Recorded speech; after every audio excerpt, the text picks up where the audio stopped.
Hi student, good morning. Today we will solve next problem or next case of AS 14. That means amalgamation, on amalgamation. Okay. So in this problem, first I will read problem. Okay, then we will solve it. M Limited acquires S Limited for a consideration of rupees 19 lakhs to be satisfied by equity shares of rupees 10 each. PC दिलेला आहे, PC given that is 19 lakhs. 19 lakhsला M लिमिटेडनी S लिमिटेडला acquire केले. दोघं जण अमलगमेशनमध्ये M आणि S limited येणार आहेत. Okay, business केवढ्याला खरेदी केला आहे? 19 lakhs. Balance sheet given equity shares of rupees 10 each. M limited 20 lakhs, S limited 12,50,000. दोघांचे इक्विटी शेअर्स दिलेले आहेत. 20 lakhs 100 इच आहे, 100 इच आहे ना, 10 इच आहे, मीन्स 2 lakhचे शेअर्स आहेत. नंबर ऑफ शेअर्स 2 lakh आणि इथं 1,25,000 S limited. General reserve 7,50,000, 1,50,000. Export profit reserve 4,50,000, 2,50,000. Profit and loss account 6 lakh and 4,50,000. Sundry liabilities शॉर्टमध्ये लिहिला आहे प्रॉब्लेम PPT बनवण्यासाठी. Okay, sundry liabilities 10 lakh M limited, S limited 8 lakh.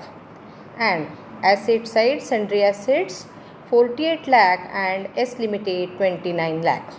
Okay, only one adjustment given, that is prepare balance sheet presuming that export profit reserve to be continued and M limited revalues the assets of S limited rupees 30 lakhs. एकच adjustment आहे, ती कोणती आहे की export profit reserve जो आहे तो काय करायचा आहे, ॲज इट इज ठेवायचा आहे आणि ॲसेट्सचं रिव्हॅल्युएशन कितीला केलेलं आहे? 30 lakhsला. ओके, बरं. आपल्याला काय करायला सांगितलं त्यांनी? बॅलन्स शीट बनवायला सांगितली आफ्टर अमलगमेशन. ओके, इझी केस घेतली आहे. थोडंसं PC मी तुम्हाला तोंडीच सांगणार आहे, ती तुम्ही तुमच्या नोटबुकमध्ये नंतर सॉल्व करून घ्या. आता केवढ्याला खरेदी केलेला आहे बिझनेस? 19 lakhला. बरोबर. हे 19 lakhs कसे दिलेले आहेत? To be satisfied by equity shares. बरोबर, इक्विटी शेअर्स दिलेले आहेत 19 लाखाचे. म्हणजेच M लिमिटेडचे ऑलरेडी किती होते? 20 lakhs प्लस हे किती झाले? 19 lakh means 39 lakhs. Equity share capital किती येईल? 39 lakhs. ओके, समजलं. जनरल रिझर्व फक्त यांचाच घ्यायचा 7,50,000. समजलं. आता एक्सपोर्ट प्रॉफिट तसाच ठेवा म्हणालेत, घ्या म्हणालेत, ॲडजस्टमेंटमध्ये दिलेला आहे. एक्सपोर्ट प्रॉफिट रिझर्व यांचा किती आहे? 4,50,000 आणि यांचा किती आहे? 2,50,000. मीन्स किती झाली टोटल? 7 lakh. समजलं. ॲडजस्टमेंटमध्ये सांगितलं आहे म्हणून आपण हे घेतलेलं आहे. प्रॉफिट अँड लॉस अकाउंट फक्त 6 lakh M लिमिटेडचाच घ्यायचा आहे. सन्ड्री लायबिलिटीज दोघांची किती झाली? यांची 10 lakh आणि यांची 8 lakh. किती झाली? 18 lakh. संपली बॅलन्स शीट लायबिलिटी साईड. समजलं. नाव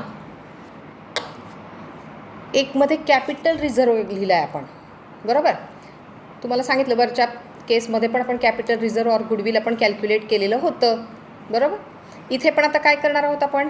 बिझनेस परचेस केवढ्याला केला? Business purchase 19 lakh. बरोबर.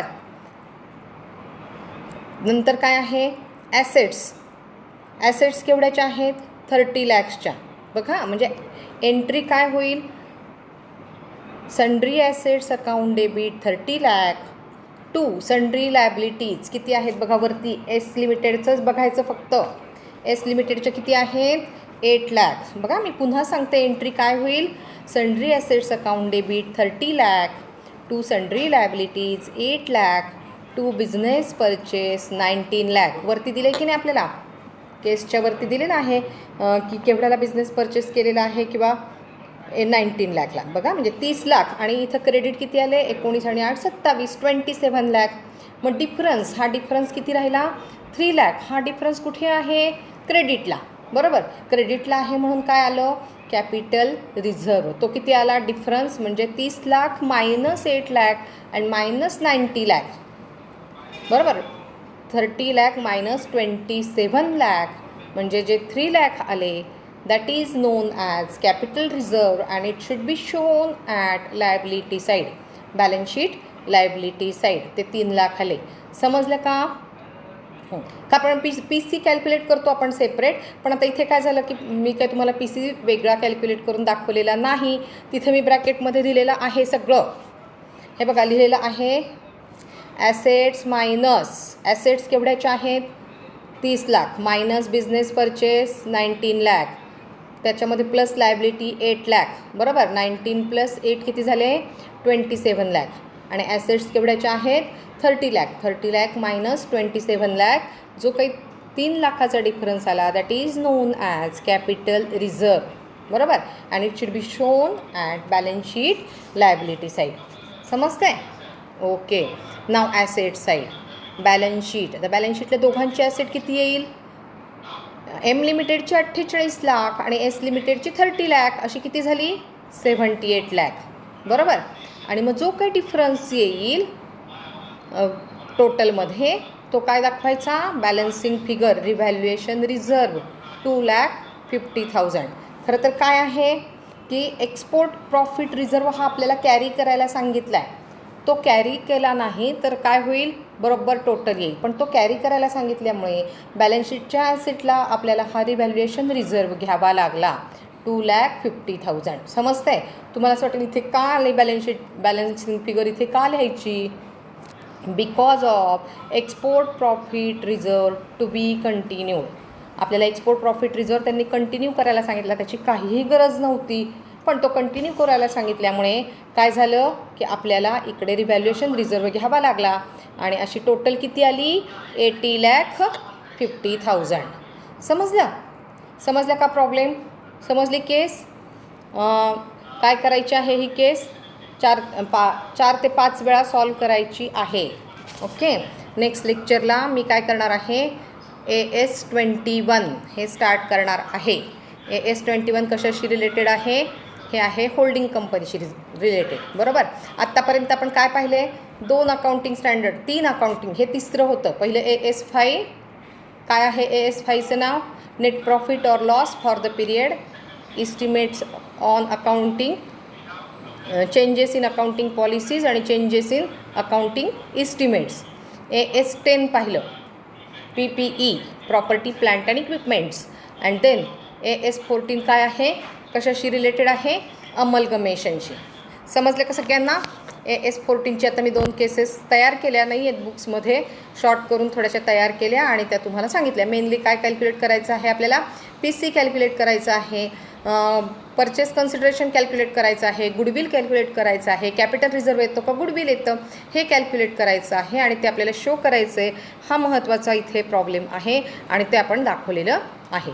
याच पद्धतीने मी होल्डिंग कंपनीचे पण प्रॉब्लेम तयार करते आणि केसेस छोट्या छोट्या तुमच्या घेते. एकच अकाउंटिंग स्टँडर्ड राहिलेलं आहे ते आपण 2 लेक्चरमध्ये आपण संपवणार आहोत आणि मग आपला फर्स्ट टॉपिक जो आहे अकाउंटिंग स्टँडर्ड हा संपेल.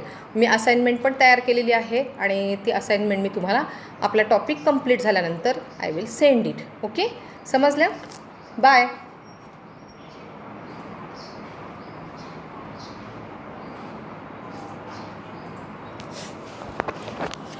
तुम्ही म्हणले असते सर मला ऐकायचे तर मी नसतंच लेक्चर रेकॉर्ड केलं.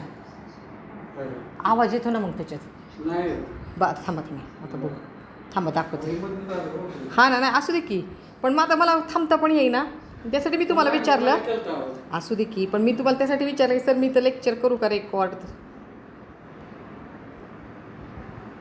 झालं का बघू द्या आधी.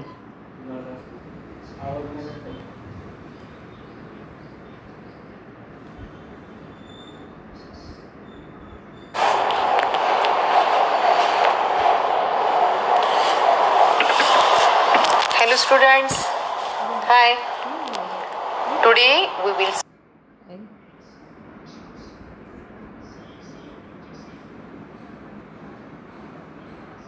हां झालं आत्ताशी आलं हे नाही 9:47